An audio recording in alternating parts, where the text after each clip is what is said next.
There is a war raging inside every man you meet, a silent war, a quiet battlefield that no one else can see.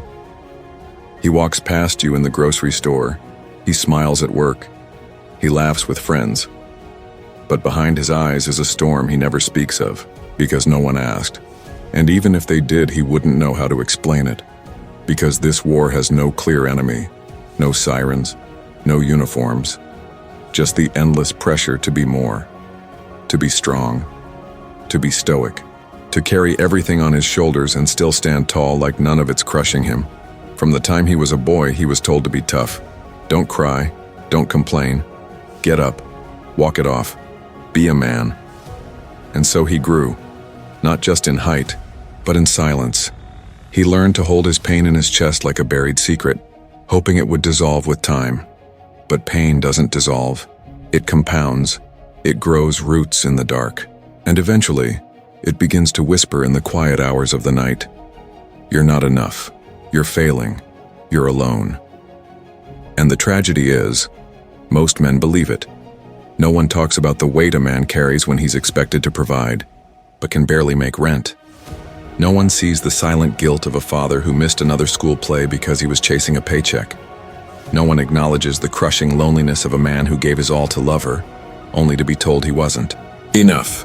These wounds don't bleed on the outside. They bleed in the soul.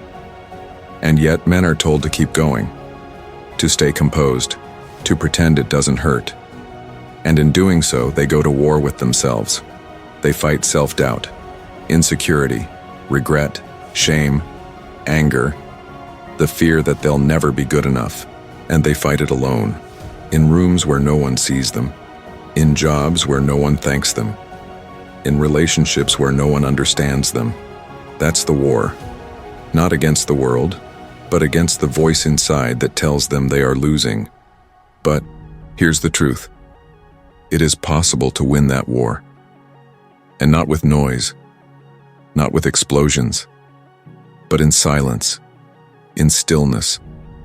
Not by proving anything to the world, but by reclaiming what was stolen from you.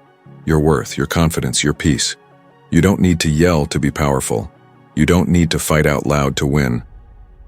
Some of the greatest victories are earned in quiet moments, when you choose discipline over chaos, purpose over pain, peace over rage. When you wake up one more day and show up, even though your soul feels heavy. When you keep going, even when it would be easier to quit. Winning in silence means mastering your mind before the world masters you. It means learning to sit with your pain, not run from it. To acknowledge your wounds without letting them define you. It's realizing that strength isn't found in pretending you're unbreakable, but in admitting you're human and choosing to keep walking anyway. Most people will never see your silent victories. They won't notice the day you stop numbing yourself with distractions. They won't celebrate the moment you forgave yourself for the mistakes you made when you were lost. They won't understand the courage it takes to look in the mirror and decide that you will become the man you needed when you were younger. But that's okay, because the war you're fighting isn't for them, it's for you. And you're not fighting for recognition, you're fighting for freedom. You win this war by building a code no one else has to understand. You wake up early, you train your body, you sharpen your mind, you stay disciplined when the world tempts you to drift. You keep your promises to yourself. You become the man who doesn't need applause to know he's enough. The man who doesn't chase validation because he already knows who he is. And yes, it will be lonely at times. Growth always is. Because when you start healing, you'll lose people who preferred your broken version. You'll outgrow conversations, environments, and habits that kept you small. But don't fear the isolation. It's where real warriors are made. You don't become powerful by surrounding yourself with comfort. You become powerful by learning to thrive in silence, by learning to rely on no one but yourself, your mission, and your God. There will be days where the weight feels unbearable, nights when the noise inside your head is deafening, mornings when your heart feels hollow and your soul feels spent. But those are the days that define you.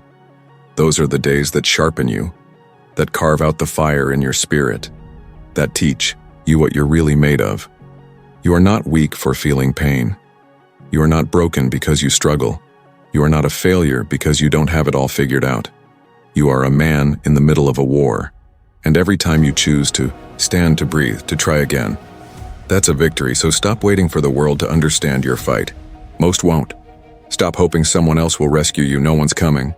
And that's not a tragedy, it's your power. Because the moment you stop depending on someone else to save you, you begin to save yourself. And when you do, when you rise in silence, when you rebuild in the dark, when you find peace in the chaos, something inside you shifts. The war doesn't disappear. But you're no longer a victim of it, you become its master. You walk with a quiet confidence that no one can take from you. Not because life got easier, but because you got stronger. You don't need the world to clap for you. You don't need her to come back. You don't need them to believe in you. You need one thing, to believe in yourself again. To look at your scars and say, this didn't end me, it forged me. To take every piece of your brokenness and build something unshakable. You were never meant to be average. You weren't made to blend in. You were made to conquer, not the world, but yourself. Because the man who conquers himself is unstoppable. So stand up, not because anyone is watching, but because it's time. Time to silence the noise. Time to face the mirror. Time to fight back against everything that's been tearing you down. Not with anger, not with vengeance, but with quiet, consistent, relentless self-mastery. The war inside every man is real, but so is the victory. And it belongs to those who fight when no one's watching. To those who suffer in silence but never stop moving. To those who fall again and again, but rise, each time, stronger. You are not alone, and you are not done. Win in silence.